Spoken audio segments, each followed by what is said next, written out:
Hey, guess we're live. Actually, we are. John, I swear, if you weren't on to tell everybody, I don't think we'd ever figure it out any week. Hello, everybody. Welcome to another fantastic virtual tasting with us with Becker Vineyards. I'm Rebecca Nelson, the wine club director there, and we're really excited tonight and also for the next 2 weeks. We will be tasting our February wine club selections. So tonight we are tasting our 2019 White Wing, which is a brand new release for us.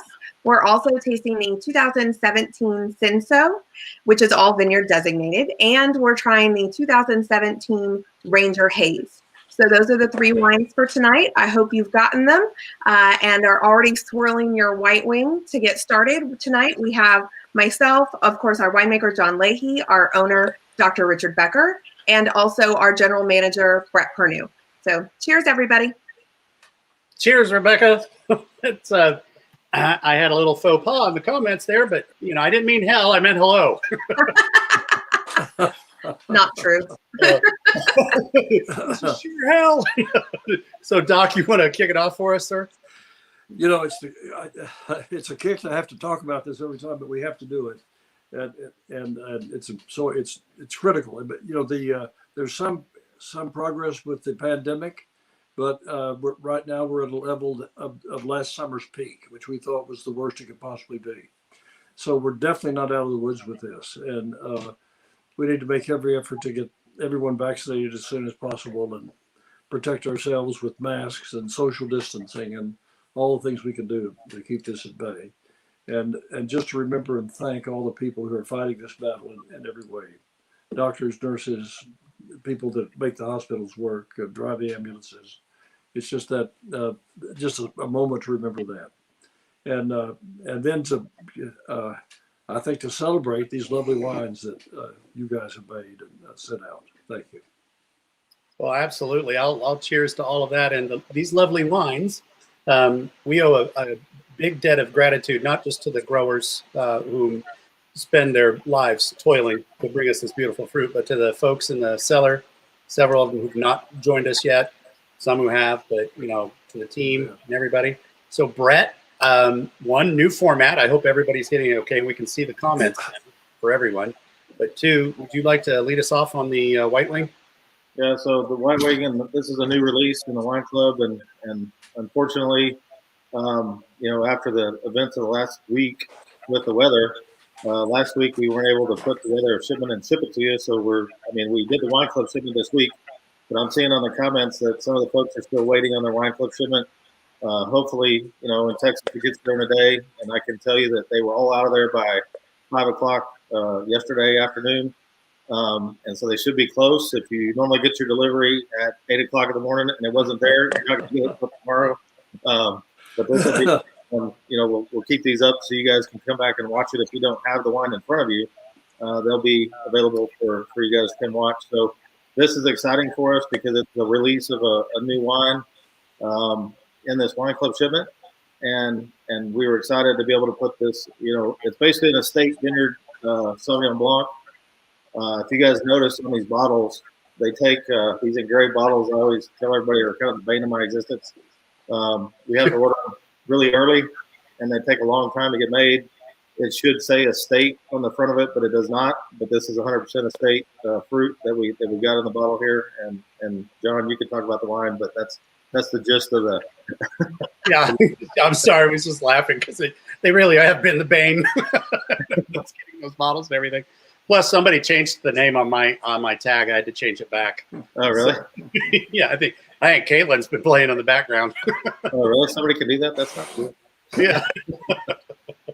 Well, no, the wine itself, it's just gorgeous fruit up there. How old are those vines, Brett? The Sauvignon Blanc. 1993.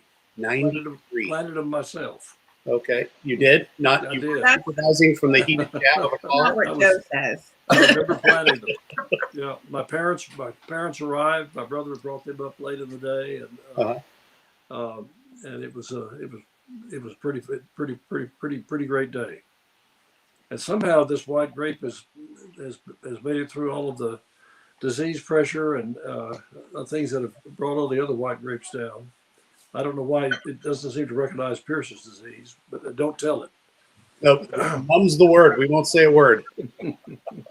Well, no, I know. When we go up in that vineyard, especially during the late summer when we're really getting close to harvest, that fruit flavor is incredible on those vines. That wine just keeps giving and giving and giving. The phenolic development, we've never had an issue with that in that Sauvignon Blanc. It's just been incredible. But I particularly like that almost tropical to lemongrass edge that some of that fruit gets, and just a little touch of grapefruit on there as well. But this wine is one of the fun things to do.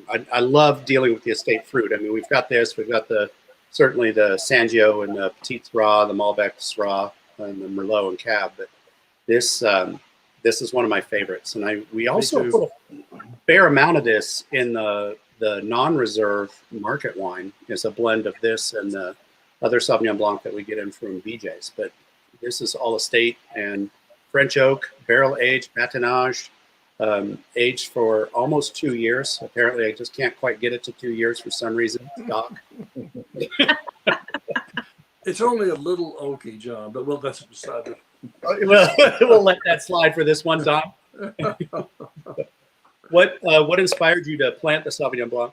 I love Sauvignon Blanc, and I guess so. This in the early period we were trying to grow grapes and make wine. I thought some of the best wine I was tasting was Sauvignon Blanc from a number of sources, from Hill Country and from the High Plains, and I thought we ought to try it, and it's worked out well.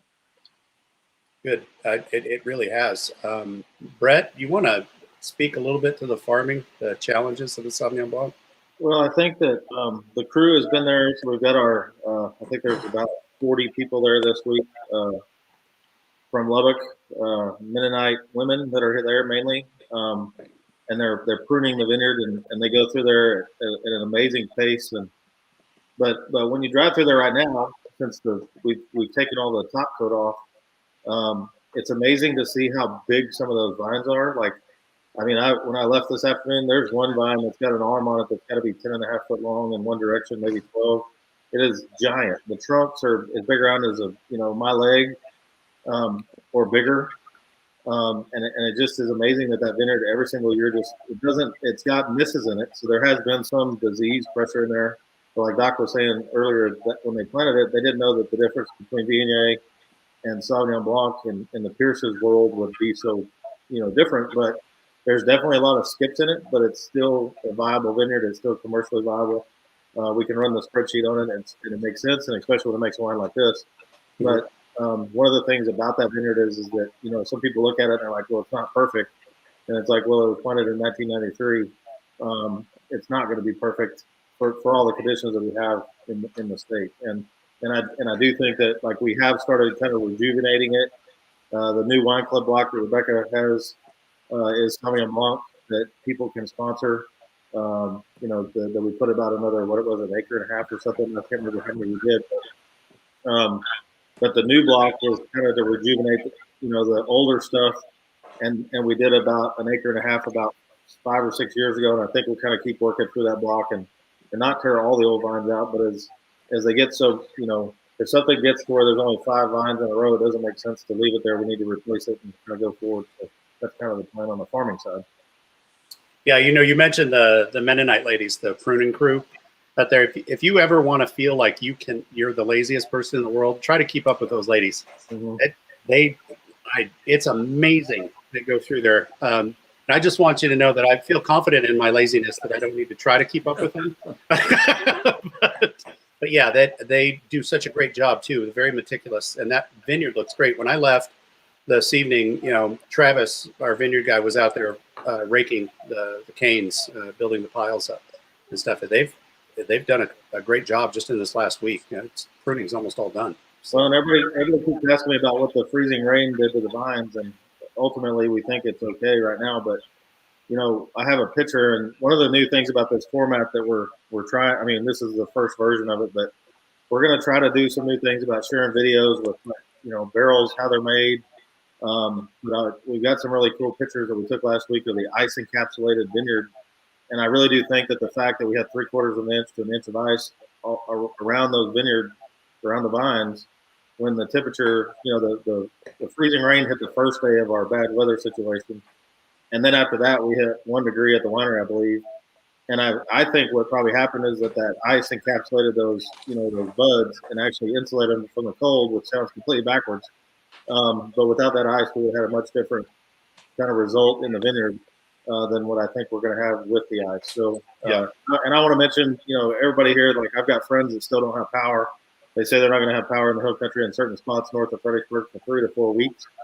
So, we definitely, if anybody needs any plumbing fittings, we have a very high stock of plumbing fittings at the back, in the back vineyard house that we could do. We could definitely, spare some. And we just keep them in stock because we're fixing stuff all the time. But a lot of these places are having a hard time finding, the plumbing fittings they need just to fix a pipe so they can put water. Yeah, it's nuts. But I just want to say that I lost water to the tiki bar. I'm going to need some help. So Rebecca, we have not forgotten you, and you need to chime in. You've been a wallflower, which is so different from. Well, I thought Doc kicked me off of being on these because I was getting too unruly. So I was trying to behave. I tried to convince him, but he wasn't listening to me. So what do you think of the White Wing? Well, I really enjoy this new vintage of White Wing. The White Wing is one that I don't, and I think happens with a lot of people because it's not a varietal specific wine. A lot of times we skip over it when we're grabbing something or looking for something, and I have to remind myself to go back to this wine because it is really, really remarkable. I actually ordered some Thai food last night, some spicy chicken pad Thai, and this is fantastic with spicy chicken pad Thai. And I just think it's just such a very smooth, just very delightful wine, got a great mouthfeel to it. And while I have everybody's attention for a moment, I also want to just make sure that we give a wonderful thanks to all of our wine club members. You guys have really made a difference for us throughout all of this, and buying our wines and staying in touch with us, and we really appreciate it. And I get some great messages from people, and it really does make our day. So we greatly appreciate you guys, and cheers to all of our wine club members. And without you, I wouldn't have a job, and I wouldn't be able to do this. So thank you so very much. We all owe thanks and gratitude to our wine club members. They're our ardent supporters for sure. John, but I want to ask you, talking about planting these grapes, mm-hmm. and I love to think about the history when you plant a vineyard and you spend so much time and effort trying to make them successful and grow and productive, and one always thinks about the history of these. Where did these grapes come from? Right. And in the case of Sauvignon Blanc, it's a fascinating grape in that it's probably one of the native grapes of France, probably either Bordeaux or the Loire, or where they sort of come together. And it's one of the two progenitors of Cabernet Sauvignon with Cabernet Franc. It has a fascinating history, and it's produced so many different ways in so many parts of the world, depending on the soil that it's grown in. And from New Zealand to this wonderful, very acidic, sort of green Sauvignon Blanc. This is made in the French style by our winemaker from Ireland, who put it in very expensive French barrels and blended it with Phantom Semillon and made this French Bordeaux, white Bordeaux, and which I love. So thank you. Well, we've got a little bit of Semillon growing up there. It's Phantom Semillon. Interspersed. I can take you to the vines and show you where it's at. Right. I mean, there's probably, I don't know, maybe in that block I think that block is 5.7 acres. And I think that there's probably 60 to 150 vines that were accidentally Semillon. And as you're driving through there, you're like, that one doesn't look like it's supposed to be in here. And you taste it and you're like, it is. And I remember that when they did the original Semillon planting, that they got some of the vines mixed up and I'll challenge anybody to go against that Semillon because I'm 99.9% sure that's what it is. Well, it's kind of like that, the couple of Viognier vines that are out in the Malbec. I mean, there's only a couple of them. Yeah. But every once in a while, I'll be walking through the Malbec and it'll catch my eye. I'm like, whoa. We probably have some wild crosses out there between Sauvignon Blanc and Chenin, which we call Lehinage. But it's a damn good wine. Oh, so I'm not getting any really questions from everybody, but I will say, Susan, you absolutely do need to order some of this and get it in your cellar. And we're getting a lot of nice comments. Are you guys being able to see the comments? Speaking of a new format, is everybody able to see them off the right side? Well, we can see them. We just don't know if the live stream can see them. I don't know. Yeah. Oh, all right. They might not be able to unless they're logged into Facebook. I mean, Well, no, I mean you guys, the broadcasters. Yeah. Well, if they're on Facebook, they can see the comments certainly. We're watching on Facebook. So, but Rebecca, aren't we? Is this also simulcasting on? What are we able to simulcast on? Should be on both Facebook and Instagram right now. Yeah. Mm-hmm. Okay, so hopefully we'll be able to include some of our Instagram fans on here. All right, so the next wine, if there are no questions, I think we need to go to the Cinsault. Rebecca, it's the red one. I just wanted to make sure that I finished my glass of white wing before I moved on, sir. I didn't want it to feel neglected.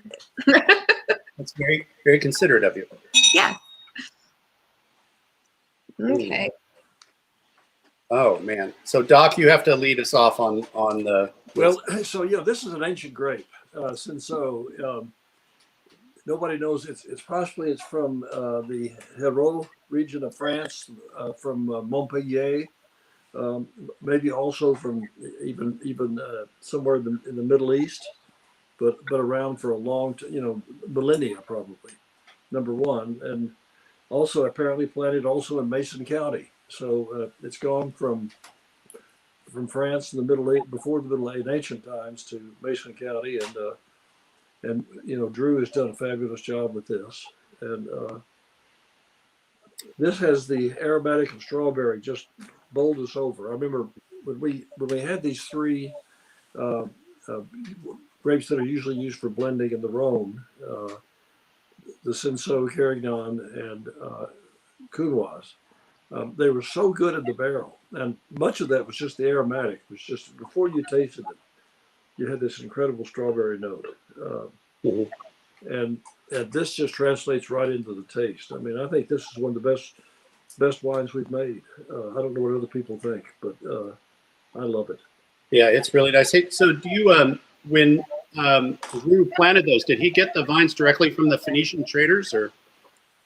Drew did. I think Drew did. He talked to me about it first, though. And, I'm not going to be able to step foot on his vineyard after. And I know Dr. Becker touched on this. This is one of those three blending grapes, but this is also one of those three seascape labels that we added that are just really beautiful. And I always point that out when we try this as well. This is one of the very best, too. I think I love this sailing ship. Mm-hmm. Boy, Tony Bell could do watercolor, I can tell you. And that's wonderful.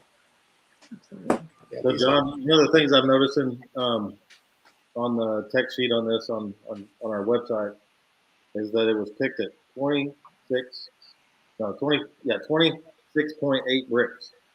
Yes. From the 2017, we call it the sugar harvest, not the wine harvest. Yeah. And we got that all translated into alcohol. It looks Yes. like. But you can't. It's not hot on the palate. No, that's what's John, so that's tricky. why God gave us water. Yeah. No. He gave you water so that we could make wine. That's the point. Yes. But I On the ground. Yeah. Sorry, right.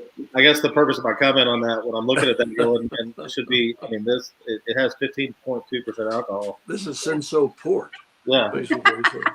So. Now, I'm going to take umbrage with the port comment because there are no cooked flavors. Yeah. They're not. It's beautiful. It's just Well, extraordinary. and I think it's a good example when we talk about the alcohol and the fruit being in balance with the oak. Yes, and all the other exactly. things. Yeah. So fruit, oak, and alcohol we talk about a lot, and Yeah. to me they're all jiving in a very good way on this. Fruit, oak, and alcohol. It sounds like a great banana sundae. John, And it says on here 22 months in French and American oak, so I'm sure that's correct. But like again, when we talk about these 3 C's, the Kumla, the Carignan, and the Cinsault, we kind of thought we were going to go a different way, and then when they presented themselves in the way they did, it was like, why would we not make these on their own? And that's why we did it. So, you know. Oh yeah, they were stellar in there, and I love the fact that we were calling the 3 C's initially because they all start with the letter C, then the seascapes, and it's like I'm a little dense. It took me a couple of months to realize, 3 C's. So yeah. Anyway, I like the labels that we do. I like those an awful lot, and I love the label that the Cab Franc is in too. Those watercolors with Tony are I awesome. think this, I challenge anyone to put this down against any of the great red wines from the Middle Rhone Valley, the Upper Rhone Valley, especially the lower portion around Châteauneuf-du-Pape. This is just wonderful. Yeah, there's a. And so you say, where's the Grenache? I mean, this is almost a Grenache-like. Well, among the best, yeah. Brett and I tasted the 16 Grenache earlier today. Yeah, and we tasted this and the Kumla. These were. Hey, but we were working. We weren't just tasting. We were. Yeah, we were working. I've heard that before. Yeah. One of the barrel guys was there. That's why. Brett, we were working. Listen, you don't make this much good wine without a little bit of work somewhere. So I understand that. Yes. So thank you, Daryl, Juan, Eddie. That's right.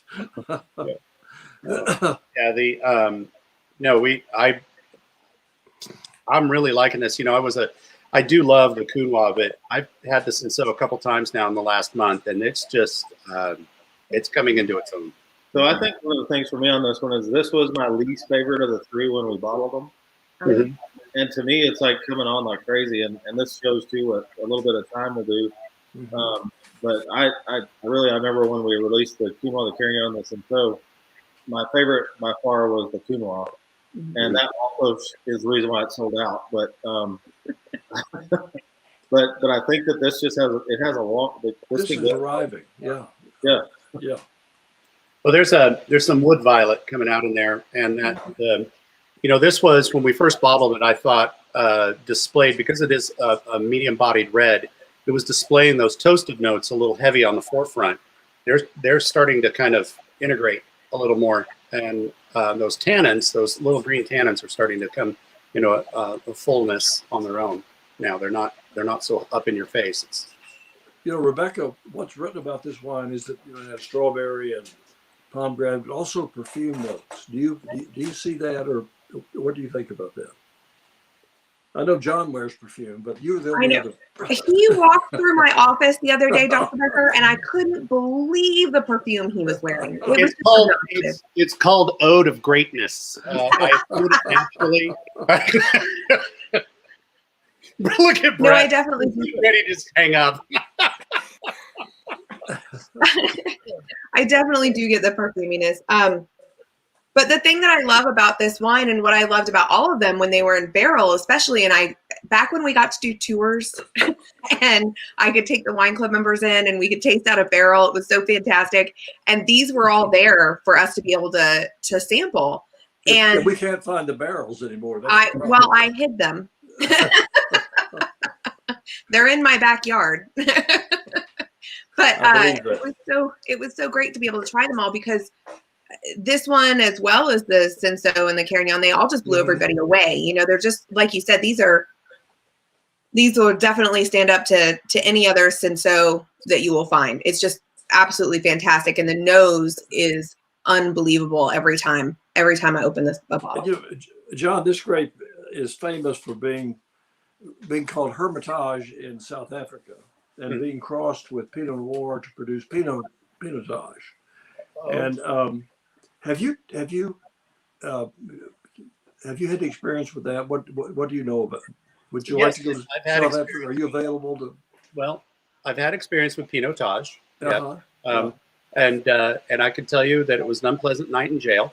They It popped up on his background report before we hired him. There was this one thing that was like South America, bop, bop, bop, that didn't, and everybody was okay with it.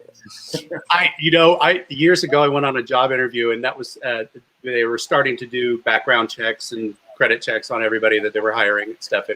It's coming into a more commonality that it is now, and they said, "Would you mind signing this release, allowing us to do a background check?" And I was like, "Sure." And I was starting to sign. I looked up at him. I said, "Do you check all 50 states?" This isn't international, right? But the Pinotage that I've had a couple of nice Pinotages, believe it or not. Pinotage has suffered from a horrible reputation at times, and it's quite frankly was not made very well.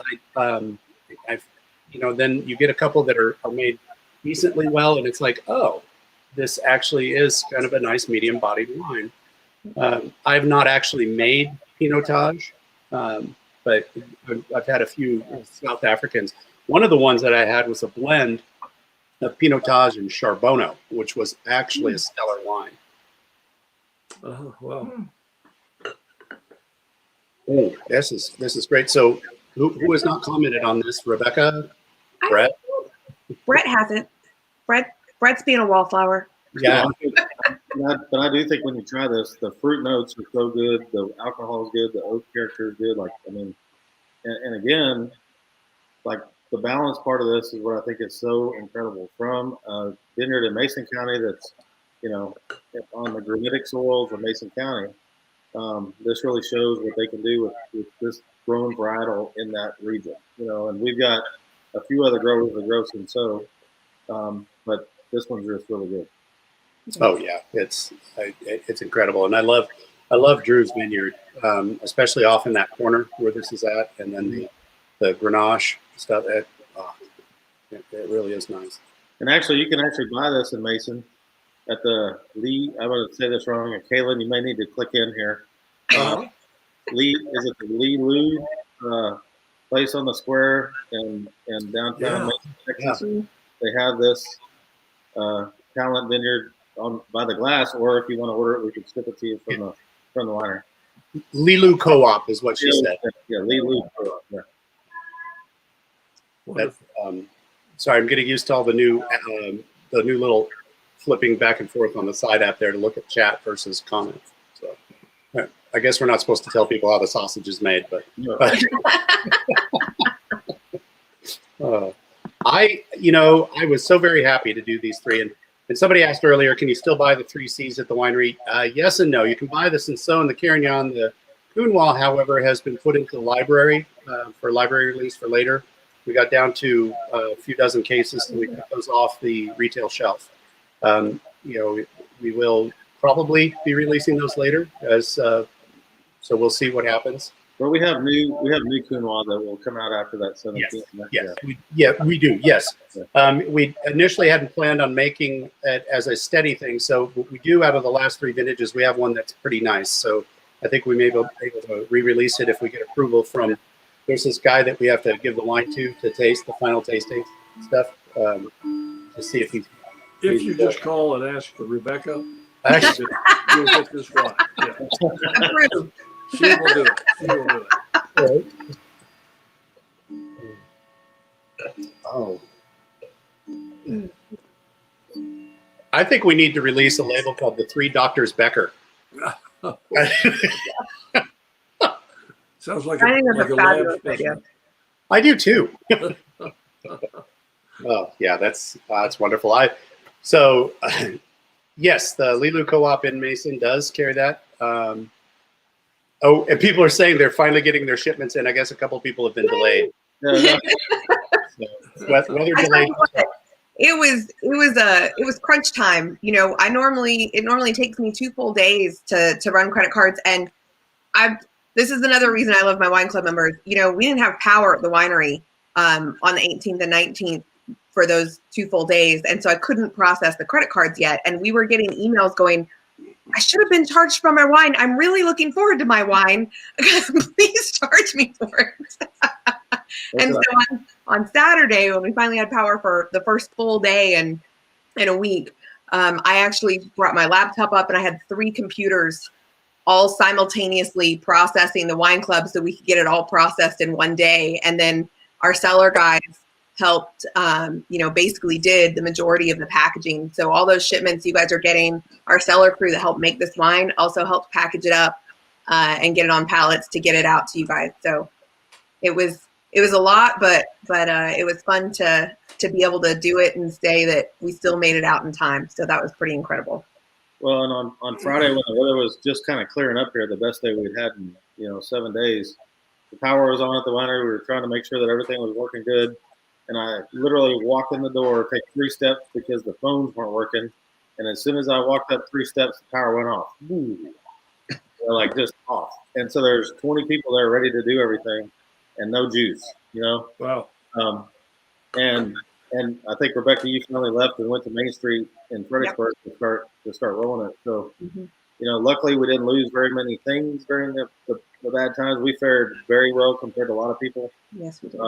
And we feel that was a blessing, and we're very happy that we didn't lose, power for more than maybe, I think that we were off for maybe 20 hours total at the winery. My house in Johnson City, knock on wood, we never lost power. But it's also because I think we're on the grid for the Fernhouse Electric Co-op. I'm on the same pole that feeds the main hub of PEC.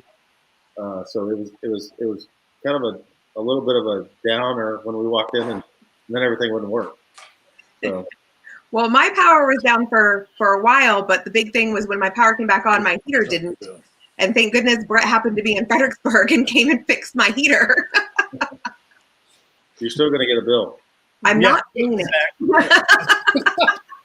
Oh, you'll pay it one way or another. Yeah. That's true. You get like 5,000, Oh my goodness! So that is just a fantastic wine. All right, we are coming to the piece de la résistance.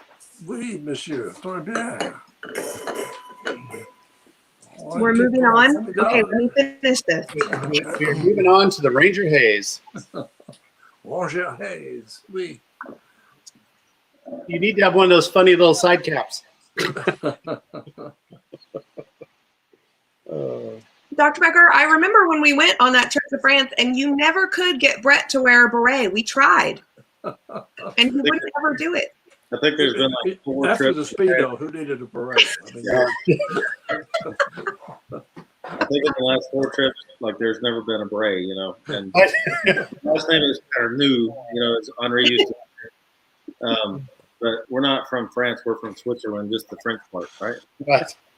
Oh, fantastic. Then you can wear, you got another funky hat you can wear. Oh. Well, Rebecca, what do you think of the Ranger Haze? The Ranger Haze opens up a lot as you let it sit in your glass, and I really do appreciate that. It develops a lot. And I love how this one has aged. When we first released this, it was very nice, but it was a little bit, to me, actually a little bit more mild than what it is now. It really is more full-bodied. It has more of that sort of cellar notes to it than what it did when we first released it. And I really enjoy that aspect of this wine as it continues to develop. It's really quite nice. It really so, is. John, does this mean Malbec is it named for the Hungarian winemaker who brought it to France? Or does it mean bad kiss? It means bad kiss. Yeah. If you drink too much, you just get bad kisses. There are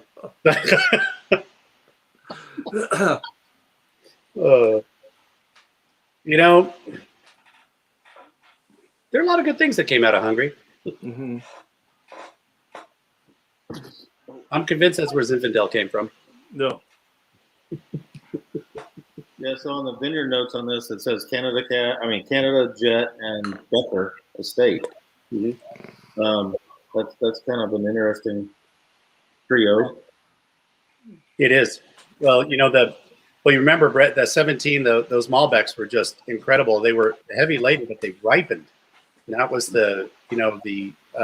probably the bonus for that year is, regardless of the fruit load, that was the year to get everything right, equally right. And we had an awful lot of nice choices when it came to the Malbec for basics. So it was the easiest year to kill a harvest ever. That's what I 17 could happen again, and I'd be happy the next year. Right. Say, holy cow, it's 25 and a half. We need to get it off tomorrow. But I'm like, is it in danger? No, it looks perfect. Just get it when you can get here. It wasn't. Brett, I know you loved that year, and we all love that year because the wine that it produced was a lot. But man, I tell you what, the crew was tired after that harvest. Yes. It was a lot of grapes to bring in. Yeah. I think we brought in right at 1,400 tons or something like that. 1,500 tons. 15. Yeah, that was our first real increase year. That was interesting. Like a big jump on increased expected yield. That was a huge jump that year. But Rebecca, the crew was tired, but we gave them 6 hours off. And No.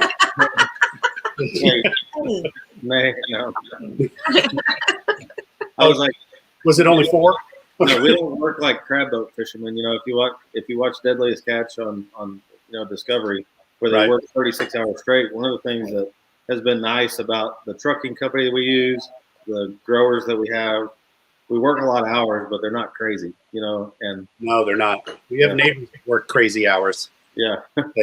We're fortunate enough to have honestly, like I said, the trucking company, the partners we have, the right size equipment for what we're doing.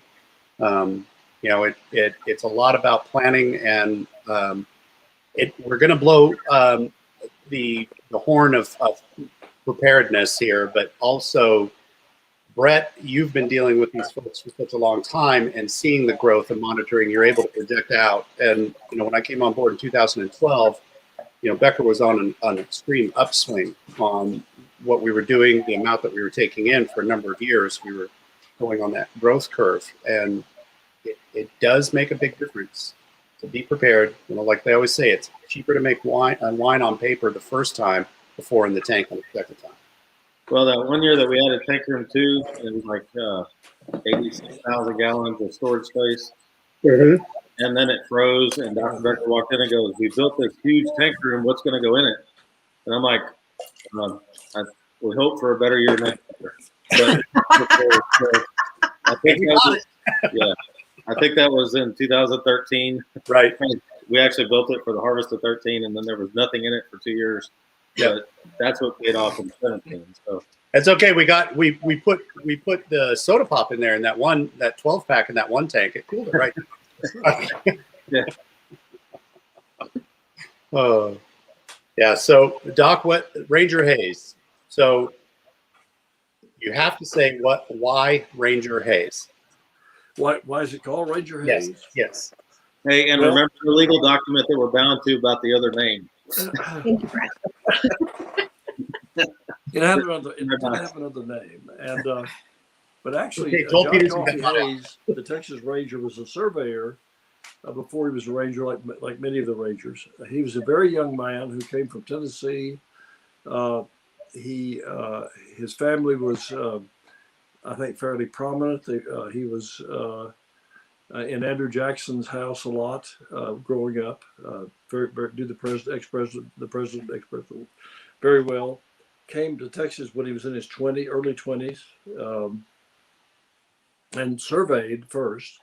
And he surveyed our property by chance, and he loved it and made a claim to it. And his plan at one point was to build a cabin on Grape Creek and live where one of the back vineyard is. That's an amazing association. And I think if we'd known all that and thought about it, we wouldn't have called this, whatever we call it. I can't remember that. But something else. It had a bird that was black. That's nice. Yeah, something like that. Dark and mysterious. Maybe Kalmar is what you called it before. Maybe that's not so good. But this is a wonderful kind of remembrance of this famous Texas Ranger, and he was nothing else. If he was nothing else, he was many other things. He was a great shot, and on the label we have a reproduction of Clay Dahlberg's sculpture of his shootout on Enchanted Rock with many more Comanches than he was there. He was there by himself, and he had 2 5-shot Colts, and he'd been important in developing and bringing back the Colt pistol. Colt was absolutely bankrupt and out of business, and he and another ranger named Walker found a Colt and said, we need this pistol. And Colt began manufacturing it and went forward after that. But he had 2 5-shot Colt pistols and a muzzle loader, and on the label is Clay's wonderful sculpture of the first shot with a muzzle loader. When his friends got to him, he had 1 shot left, and the minions left, and he then departed and became mayor of Oakland, California. He said, in California. No more Comanches. Yeah. And so, but that's kind of the story, and I think it's a great association with our place and our history, and I love. Clay Dahlberg passed away a few weeks ago. This was an extraordinary person by any measure, and it's wonderful to have his sculpture on our label. And he enthusiastically permitted that, and I'm very thankful. Yeah, he's a very nice man. It was wonderful being able to meet him and talk with him when he came to the winery, he and his wife. Yeah, that was absolutely. I know that Brett really enjoyed the process of making this up here on that wine bottle. Yeah, the bottle, getting it from concept to making it happen. Normally we can do that in about maybe 2 or maybe 3 months. I mean, if it's an easy one, it might be 2 or 3 weeks. 2 or 3 months is normal. This was like 6 to 8 months or 8 months. It was like a year and a half. Well, now you're exaggerating. But I do want to send, Clay, I got to meet Clay like 15 years ago, and I'm big into bronze sculptures, and I think his sculptures are some of the most incredible ones that I've seen. We're having a couple of at the winery. Doc has got some, and the challenging part that Rebecca was referring to was taking a iPhone picture of one of these amazing sculptures and making it into this replica of a bottle. And you can't understand how hard it is to get and I guess from my standpoint, the other part was we didn't want to, negate his artistic skills by sticking it on a bottle that they were just going to put 1 coat of gold on. And every time it would come back, the first time it was just like, this isn't good enough. Try again. And it would have been easier if we'd done a paper label, but we wanted it to be on the etched bottle. And so that added a whole other layer. Yes. And even Monvera, the one that does these etched bottles, so they heat the bottle up to about, I think, 1,100 degrees, and then they screen print over it. They just kept calling me and they say, we don't think this is not going to work.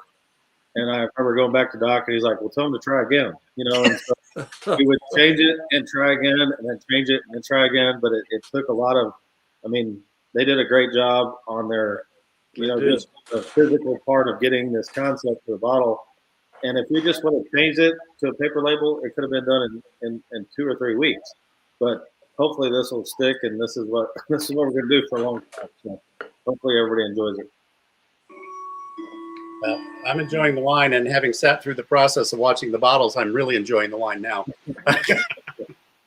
You should have been there, John. You wouldn't believe it. Yeah.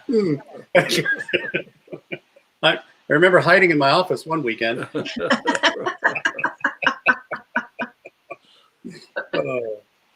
No, this is wonderful. I was able to decant this about an hour before we started, so it's been open an hour and a half, and hour and 40 minutes, and it's really, really nice. The spice on here is coming through. There's almost an edge of either menthol or lavender, very, very light edge of that, and then some really nice dark spice, almost mincemeat like. Well, and again, since this is Malbec based, we'll talk about being true to the bridle, I guess. Right. I would not confuse this with a Cab or a Merlot. To me, this tastes like Malbec. I agree. With some other stuff in it, which it has. But and John, you're the one that kind of said we want to make varietably specific wines, and not just blend Cab and Merlot and Petit Verdot and Petit Syrah and everything. And again, I think that's where this base of this wine comes from. And the interesting thing to me is that we've made this wine previously from Hill Country fruit, and this one is based from High Plains Malbec. And that's the other advantage that we have with, the 14 growers that we have that love to grow Bordeaux varietals. And we can, we just pick the best wine that we make, and that's why this switched from maybe what it was in the Hill Country to what it was in the High Plains in this particular vintage. Oh, absolutely. And it does a great job. And we also used a lot of that Hill Country Malbec in the other reserves. So Yeah, right. I went through that like wildfire. It was a great wine from that year. Now, there's too much hard work that goes into Texas grapes not to make them varietally specific or at least true to terroir. He's got it and it's fun to see someone who has not had the choice or the time or the luck or whatever to be introduced to Texas wine until now. But it's fun to see that when folks come by and it's their first time trying wine in Texas. And I really would love to know what truly is going through their thought process when they're like, so Texas wine, and, and then they taste it. It's like, yes, it's vinifera. Here it is. Here's the climate. Here's what we do. And it's a lot of fun to be able to participate in that. I feel very, very fortunate for that. Well, and part of that, John, that I love, because typically if people haven't been and haven't, had Texas wine yet, they find themselves in Fredericksburg and they're coming to the winery.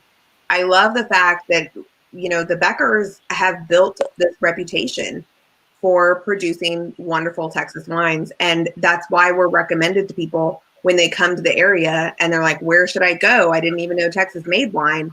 And that's why we get so many of those, is because, the Beckers really did build up that reputation and have done some really fantastic things for the Texas wine industry and wine, the United States wine industry, to be perfectly honest, as a whole. And you too, John, are part of that.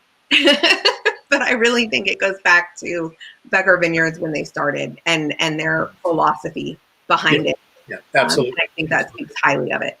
Yeah. Well, you don't have a success without a plan and without a focus. Sure. I was told when I was first hired by a nice lady whom I worked for, who said, well, my name's on that. I was like, okay. No pressure. No, zero pressure whatsoever. And the second one was don't mess it up. Yeah. Don't mess it up. Yeah. Don't embarrass me, right?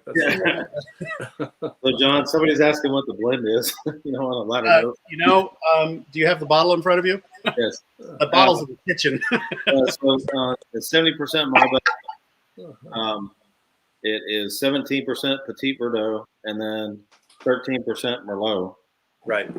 And I'm pretty sure that the Malbec,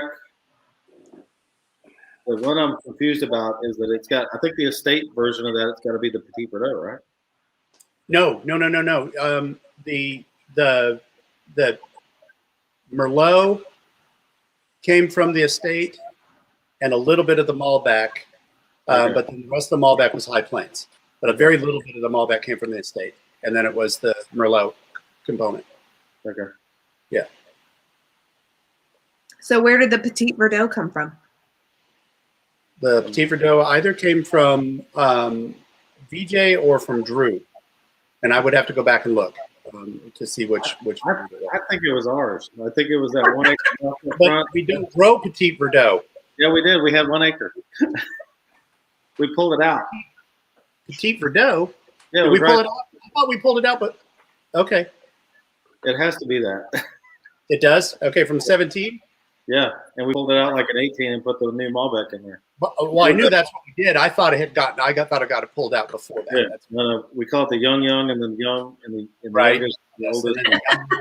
which Rachel absolutely loves. Instead of using the block number designate, which would be too easy to keep Yeah, we track. call it old Malbec, old Malbec, the older Malbec, the young Malbec, and the youngest Malbec. She Right. was so angry trying to do the vineyard maps when you guys were calling it that. It was not pleasant. Now we have a way better code. It's awesome. Yeah. Well, we've always had the number code, but it was kind of fun to watch her face. No, I really like the Ranger Haze. I mean, just absolutely love it. Yeah. So Pairings is what we're being asked, I noticed. yeah, I was getting to that, but you go right ahead. You know the routine. So. Well, so I had said first when we were doing the white wing that for the white wing in particular, I love it with spicy Thai food, and I'm planning on having that after we're done with this, and finishing up my leftover spicy Thai food and having the white wing with it. The Senso, I really love. Gosh, that Senso is just so bright. I really love it with a Greek salad with feta cheese. I think it's fantastic with that. The Ranger Haze, I really like a tenderloin or some filet mignon, like a steak. You can't go wrong with that, with the Ranger Haze for me. So on to y'all. And you notice I didn't say duck for any of them. That's good. That's I good. practiced. Brett? So did you have Augustine's Thai food last night because it was Thai Tuesday? Yes, I got Augustine's Thai.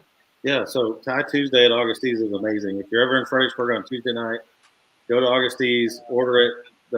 If you think the half order is too small, you can eat. One person could eat their half order for 4 days. I got the half order. I have 3 meals worth. Yes, it is. It is incredible. But I would say that, the other thing that they do great at Augustine's is all their wild game. They have quail. They have Axis. I would say that with any one of these wines, I would just sit down at Augustine's and say, let the chef bring us dinner. But the Thai food definitely be good with the first course, and I would eat quail or venison with the other two. Is my pick. Doc? I want to just remember I love Augustine's and Dawn and Lou, but I can't remember. I can't forget when they opened, which was halfway between our place and Fredericksburg, and we went down to have dinner, and so we ordered their wonderful food, and she said we can't sell you any wine. We have to give it to you because we don't have a winery license, and they were giving away a California wine. So we went back to the winery, got 8 cases of our wine, brought it back, and said, Dawn, give our wine away with your food. And that's where our relationship began. Nice. It was a real treat. It's a great memory. That's awesome. So what food would you pair with one of these wines, Doc? Me? Yes, sir. I think certainly seafood with the white wing. And we didn't tell the story about the white wing. We told it before, but we named it white wing, and John misheard it and thought we were naming it right wing. Yeah, well, We said, "Are you sure, really?" And we said, "Yes, white wing, John." I was like, oh, I thought you said right wing. It's a dove that we hunt in Texas. It's terrific, and it's good. This particular wine, after 2 years in barrel, is going to be better and better and better every year for 10 years. Mm-hmm. Taste this 10 years from now, and you'll feel like you're there. We'll put it on the calendar, so we know what week 4,818 is going to be. Done. Make an effort. Yeah. Okay, and the reds would be great with all sorts of things. I love the Senso. The Senso is like the best red Chateau to Pop I've ever tasted, but it's not from Chateau to Pop. It's from Drew Talent in Mason County, and I think it goes with any of the spicy foods of Bordeaux, of the Rhone Valley. Mm-hmm. Lots of cheeses and things that have herbs de Provence, and Um, I think it's just a great wine, just a standalone wine. The Ranger Haze, it's just reminds me of things I had in Argentina, and they were always the best. Was the great steak there, and I'd love to have a great steak with that. Oh, that would be very good. You know, the thing that I like with the CISO is a blend of duck confit and wild boar sausage. Yes. Yeah, that's Sure. so yes, Rebecca, I mentioned duck. So what? So this was week 47. So what's week 48? So week 48, we're going to do the selections that we sent out to our all white wine club members. And so that's going to be, we'll revisit the 2019 White Wing. We'll also, John, sir, What? you're going to have to rein it in. I'm rein it in. behind my camera, and I apologize. And so 2019 White Wing, our 2017 Chardonnay Reserve, and then the 2012 Clementine, which is a fabulous dessert wine. And so those three wines are going to be spectacular next week, and I'm really excited I can tell you. to visit those. That'll be a wonderful mix. Perfect. Well, I'm looking forward to next week, and I hope you're all safe. I hope everyone's power comes back on, the water. The fact that it was freezing cold last week and today it was too hot to sit out in the sun just can only mean one thing. It must be spring in Texas. Absolutely true. Correct. I'd like to raise our glass and wish everybody great health, a good glass of wine, and we will see everyone next week. Stay safe. Cheers. Yeah.